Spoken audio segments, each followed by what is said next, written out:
दोस्तों, भारतीय इतिहास के पन्नों को जब आप पलटेंगे तो वहाँ पे आपको कई सारे धर्म के बारे में पढ़ना पड़ेगा और ये धर्म आपको प्राचीन भारत के इतिहास में पढ़ना पड़ेगा।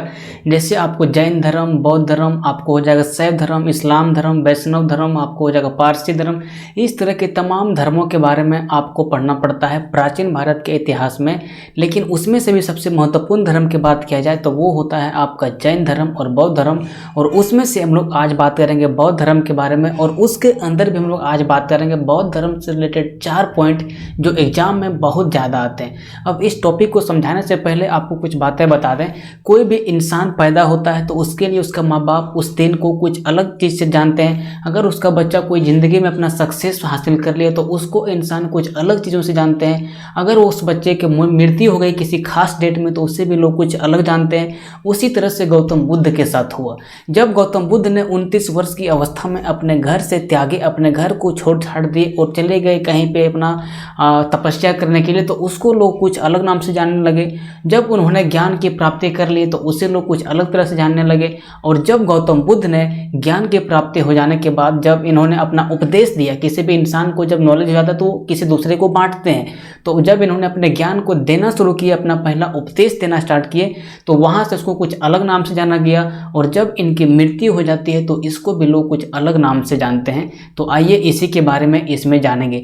तो सबसे पहले अगर हम लोग बात करें तो जब इन्होंने 29 वर्ष की अवस्था में अपने घर को त्याग दिए, अपने पत्नी यशोधरा को छोड़ दिए, तो उसे बौद्ध धर्म में महाभिनिषीकर्मण कहा गया। पॉइंट नंबर 1 याद रखिएगा, महाभिनिषीकर्मण, जब इन्होंने घर को त्यागा। उसके बाद दूसरा पॉइंट आता है जब इन्होंने दूसरा पॉइंट इसके बाद आता है जब इन्होंने ज्ञान की प्राप्ति कर लिया। इन्होंने घर त्यागने के बाद क्या किया, बोध गया चला गया और वहाँ पे काफ़ी ज़्यादा तपस्या किया। और 29 वर्ष के बाद 6 वर्ष के बाद उस 29 वर्ष की अवस्था में घर को त्यागा था। और 6 वर्ष लगातार परिश्रम करने के बाद, लगातार इन्होंने कठिन तपस्या करने के बाद इसको 6 वर्ष बाद यानी कि 35 वर्ष की अवस्था में इनको ज्ञान की प्राप्ति हुआ। और इसे बौद्ध धर्म में निर्वाण के नाम से जाना जाता है। और इसको ज्ञान की प्राप्ति बुद्ध पूर्णिमा के दिन हुआ था, वो भी आप याद रखिएगा। वैशाख पूर्णिमा के दिन हुआ था, वो भी आप याद रखिएगा। और जब इसे ज्ञान की प्राप्ति हो गया तो इन्होंने अपने ज्ञान को दूसरों को बांटने लगे, यानी कि उपदेश देने लगे। तो जब इन्होंने पहला उपदेश सारनाथ में दिया था, जो कि यूपी में स्थित है, सारनाथ में इन्होंने पहला जो उपदेश दिया उसे धर्म चक्र परिवर्तन कहा गया। क्या कहा गया भैया? धर्म चक्र परिवर्तन।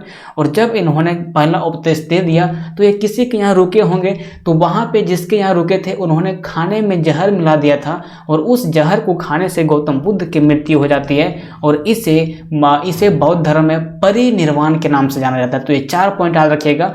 शायद आपको इस साइड का पोर्शन नहीं दिख रहा हो तो आपको हम यहाँ पे दिखा देते हैं। धर्म चक्र परिवर्तन कहा गया जब इन्होंने पहला उपदेश दिया, और परिनिर्वाण कहा गया जब इनकी मृत्यु हो जाती। तो ये 2 पॉइंट आपको नीचे में था वो देखने रहा होगा। तो देखिए, आप 4 पॉइंट याद रखिएगा कि जब इन्होंने घर को त्यागा तो उसे महाभिनिषीकर्मण कहा गया। घर को त्यागने के बाद कहीं भी आदमी जाता है पढ़ने के लिए तो ज्ञान की प्राप्ति करता है। तो घर को पहले वो त्यागा, उसके बाद इसको ज्ञान की प्राप्ति हो गया। जब ज्ञान की प्राप्ति हुआ तो उसे निर्वाण कहा गया। और किसी भी इंसान के पास जब ज्ञान की प्राप्ति हो जाती है तो वो किसी को उपदेश देते हैं। तो जब इन्होंने पहला उपदेश दिया तो उनको धर्म चक्र परिवर्तन कहा गया। और किसी भी आदमी उपदेश दे दिया, उसके बाद क्या होगा, उसका मृत्यु होगा। तो जब इनका मृत्यु हो जाता है तो उसे परिनिर्वाण कहा जाता है। तो ये बौद्ध धर्म की 4 बातें याद रखिएगा। और अभी तक आप हमारे चैनल पर नए हैं तो चैनल को सब्सक्राइब जरूर कीजिएगा। आपको इसी तरह से आपको नॉलेजेबल वीडियो मिलते रहेगा। मिलते हैं नेक्स्ट वीडियो में, तब तक के लिए जय हिंद, जय भारत।